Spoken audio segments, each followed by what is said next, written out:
kapatid ko. Hindi ko mapigilan ang sarili ko mapalapit sa'yo. Kahit alam ko masasaktan ang kapatid ko kapag nalaman niya yan. Hindi, Aldrin. Kasalanan ko. Mali din talaga ako eh.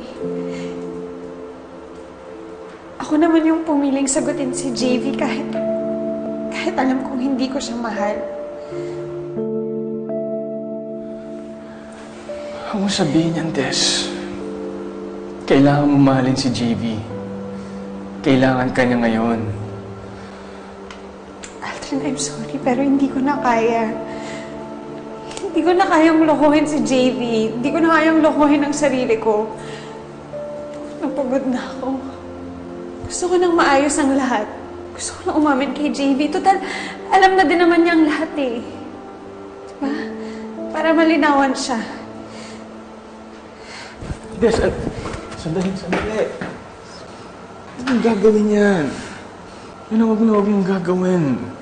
Kailangan ka ng kapatid ko, Des. Ayoko na, Aldrin. Hindi ko na kayang magpanggap ulit. Hindi yun fair kay JV. At hindi yun fair sa akin, sa atin. Sa atin? Akala mo ba meron tayo? Walang tayo, Des. At kahit kailan hindi mangyayari yun, alam mo kung bakit? Kasi kahit kailan, hindi kita minahal.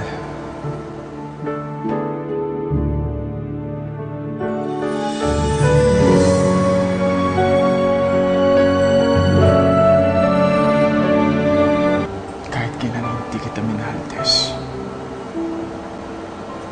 Naiintindihan ko. Naiintindihan kita, Aldrin. Mas mabuti na nga siguro to para wala nang gulo, para maayos na ang lahat. Mas mabuti nga siguro kung magkanya-kanya na tayo.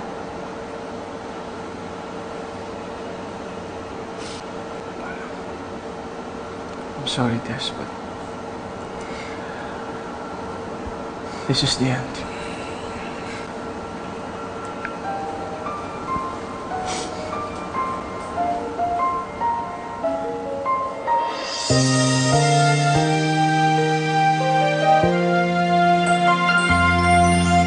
Ilang panahon pa ba ang magdaraan upang muli tayong magkita? Gaano pa ba ako katagal maghihintay nang mayakap kita, mahal ko? Sana'y hindi ka mawala sa piling ko. Ang buhay ko'y Ikaw lang ang sinisigaw ng puso. Ikaw lamang ang kailangan hanggang maging ang walang hanggan. Ikaw lamang. Okay lang yan, Des. Para sa... Ikaw, mabuti naman ito ng lahat. Mas mabuti na ito. Mas mabuti na ito. JV? Anong ginagawa mo dito? Mahal na mahal kita. Sobra.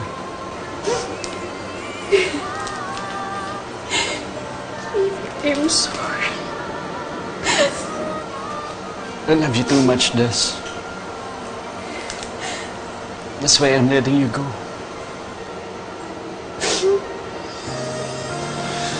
Pinapakawala na kita, Des. Para makasama mo na yung taong magpapasaya sa'yo. Tayo